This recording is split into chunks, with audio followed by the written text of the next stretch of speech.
I'll carry your gear another mile. That's what that phrase means. Full stop. Do you carry your gear? I mean, you had to look at this person and see a human being. Carry your gear? I mean, you had to look at this person and see a human being, not just someone who's below him or bossing around. Human being who made a surprising choice. And the thing about surprising choices like that and becoming human to someone, you improve the odds on their stepping out of their role and being a human being. And then they walk together, what, another half hour? Wow, they could learn things about each other. Could be some understanding, compassion both ways. The peasant may see, this guy doesn't really want to be here. Who knows? The scripts have been obliterated, and I think that's the point of so many of Jesus' nonviolence teachings. Now, a few months ago, I put a bumper sticker on my car that reads, "Love thy neighbor, no exceptions." This is from the American Friends Service Committee. And when I put it on my car, I hope that my fellow Christians, many if not most of whom seem to have lost their way in important regards, might be a little more, see a little more and consider more the unconditional love of Jesus and of God in their hearts, and not be so quick to dehumanize others and tolerate or even enjoy cruelty done to some of them. But funny thing about Jesus' teachings and parables and the poetry of Hafiz and other spiritual masters, their God is always bigger and more loving and wonderful than our God is, or at least us. So I do hope that my bumper sticker changes some hearts a little bit, gets people to think. But the heart I did not initially consider was the heart of the person who sees that bumper sticker the most. Me. If there are no exceptions to the love thy neighbor command, then yes, it applies, as I intended, to immigrants, including those who came here illegally. It certainly applies to their children, but it applies to everyone, including ICE agents, including a particular ICE agent in Minneapolis who was likely suffering from PTSD from being dragged somehow by a car, and then just weeks later fired his gun at the driver of the car when it shifted gears from reverse to forward. And most likely the message from his superiors all the way up to the White House that he has absolute immunity. Our effective Prime Minister of the United States, Stephen, what's his name, just said these words, and that he should do whatever it takes to stop the so-called terrorists who get in his way. He's been taught to see protesters as terrorists, and he's been reminded, we got your back, no matter what you do. I'm not discounting any of that. But nobody in this room knows what it was like to be in his shoes or anybody else's shoes in that particular moment. And it's hard for me to imagine that his being dragged a considerable distance by a car in the line of duty as he saw it just weeks earlier, like it was a long distance too, had no impact on his reactivity in this situation. And his being taunted at the moment probably didn't help either. Again, I'm not justifying, but I'm just saying there were things going on there. And I'd like to ask you a question, ask yourselves right now, just privately, no need to discuss. As you consider the possibility that one of the things contributing to that death was the PTSD experience of the man who shot the driver, who shot and killed Renee Good, what is your honest response right now? What are you experiencing right now? If you are like me, your response may be complicated. The new information about this man might trigger some understanding or compassion, and then part of me wants to stop it. Stop feeling that. Stop being distracted or confused by that compassion. I think of counter-arguments, which are true, I think. Even if he was triggered and taunted, his job should be to de-escalate, not escalate. Why stand there where he stood? His job is not to shoot to kill, which he clearly did. The big picture here, continuing as we learned yesterday, is cruelty, domination. He was a big boy, armed and armored. He shot her more than once in the face. And right after she said, "I'm not angry at you, dude." And from our perspective, the video is pretty clearly just trying to get away. And I can't argue with any of that, and I don't want to. But what I'm suggesting is different than a framework for establishing fault, responsibility, or even justice. I'm suggesting a framework to go alongside that framework of justice. The framework to go alongside of it is curiosity, empathy, understanding of the whole picture of everyone involved. You know, if those arguments, the things we say in response are true, but if we're using them to swat away any nuance in the situation or any complicating feelings for this man, such as compassion, then something is wrong. Especially if we do so from the comfort of our homes, away from the direct experience, the killing. If I were there in the middle of killing, I wouldn't be going to compassion first. But we can. So why should we ever stop being curious or shut the door on compassion ever?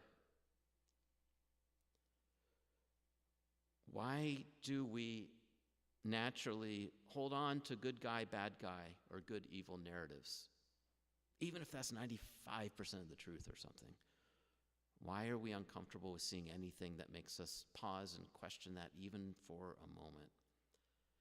I invite you to compare your response to this story to the one you had when you heard Stephen Covey's story about confronting a passive man about his unruly children on the bus. Have you ever been in a situation like that when your anger gave way to compassion on a dime? I know the stories are very different, but still, are we willing to open ourselves up to the same shift in our heated political climate? I'm not saying this new information about the ICE officer, Jonathan Ross, should have the same effect or as much, but it changes it may not change the overall story. I'm still going to protest. I'm going to still think ICE is a complete disaster. I think it's still jackboots on the ground, and it's about intimidation. However, I'm willing to let my feelings about this person be changed a bit and see some of the nuance. If we are all going to get out of this mess, as Hafiz writes, it will not come by walling off all of our compassion and curiosity about the people we perceive to be walled off themselves and hurting others. Love without justice is sentimentality. Justice without love is legalism, as Reinhold Niebuhr. I've also heard it said, love without justice is weak. But justice without love is tyranny. It is cruel. And just like with my bumper sticker, it's always good to think, this message is not only for other people, right? A friend of mine who was a recovering alcoholic once said, the most dangerous force in the world is justified anger. I was like, justified anger? Don't you mean unjustified anger? No, justified anger. Or all been feeling a lot of justified anger. Justifiably. But that is dangerous too. So we are living under the thumb of,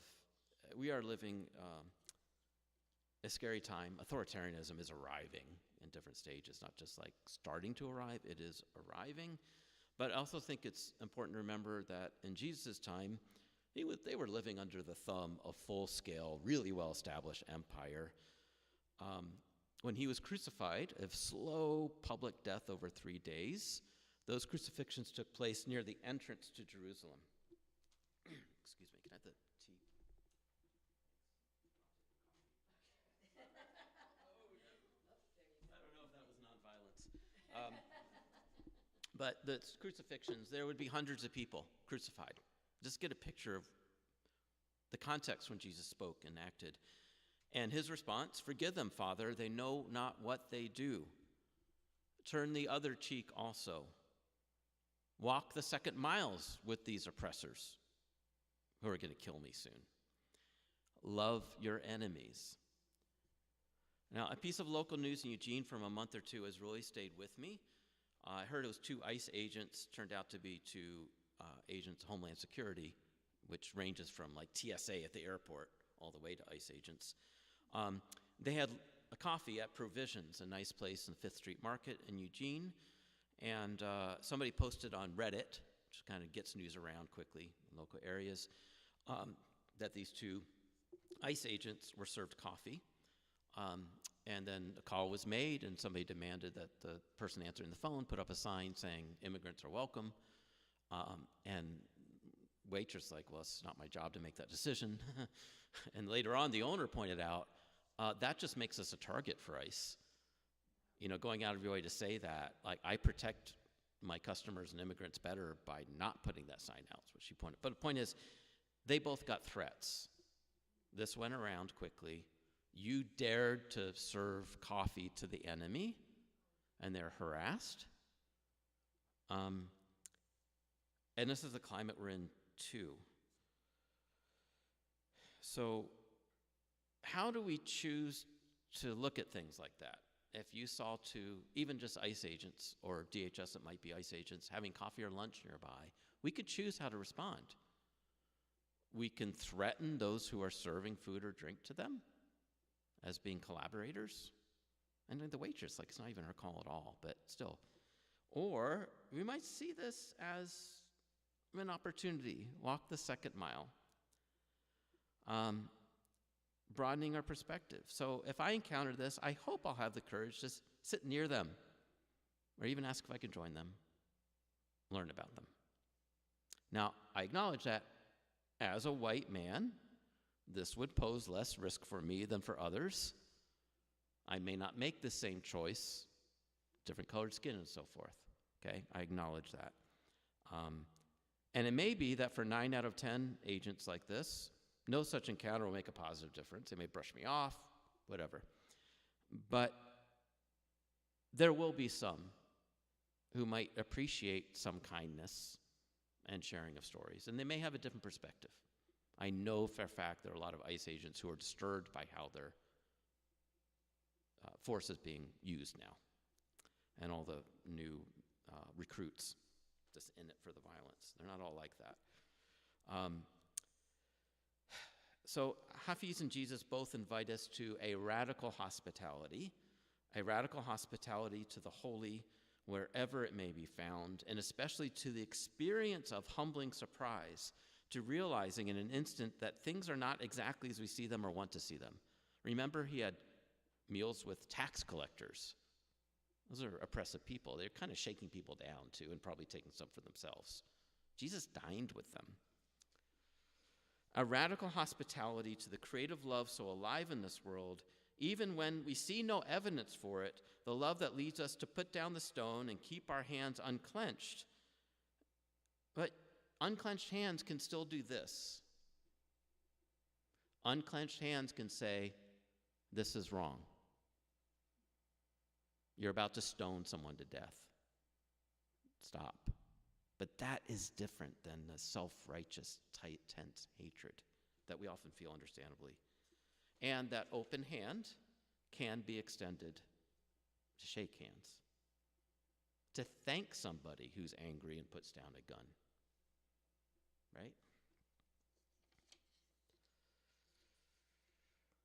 So may we never yield on our commitment to being curious and compassionate. Even when we think we know exactly what is happening or what just happened, may we never stop asking, at least in our hearts, what is this? What might it be? That question, that deeply spiritual, inquisitive attitude, might reveal a doorway in the thickest and thorniest of walls. If you know a better way out of this, I'm all ears.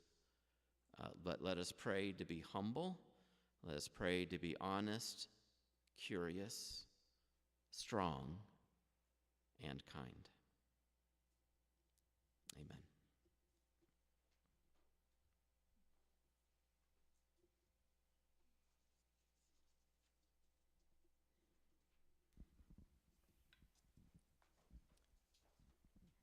And now is an opportunity for questions, comments. I hear this isn't going to go well, But it's what I have to do because it's what I have to believe, and I happen to be walking down the street at this moment. Yeah. So, yeah, what you're talking about is really wondrous, but it really, really, do I really, really believe what I believe? Enough to do, yeah. Thank you, JC. I'd like to take just a second to respond. This is a really hard one. And Heather and I talked about this. It's just hard, everything you said.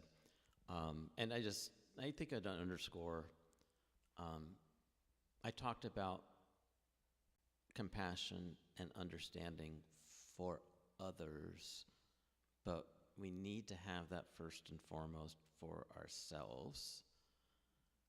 You know, and there's a reason Jesus and Martin Luther King and Gandhi and all these other people are held up. They weren't perfect either all the time, but they did it to a remarkable degree, and that's kind of rare. It's an ideal. Because I was waiting to be more compassionate towards the assailant before I did, I choose the first. Like, of course, you know, in the moment, those instincts are there for that black and white thinking. I wanted to ask just your thoughts on when we have that compassion and we think about somebody who may have some sort of trauma and that's causing them to be a certain way, act toward you in an aggressive way, or, you know, I mean, we could be specific and talk about ICE. Mm-hmm. When we get to the point of having that compassion and empathy, what do we do with it? What my hang up is the purpose, because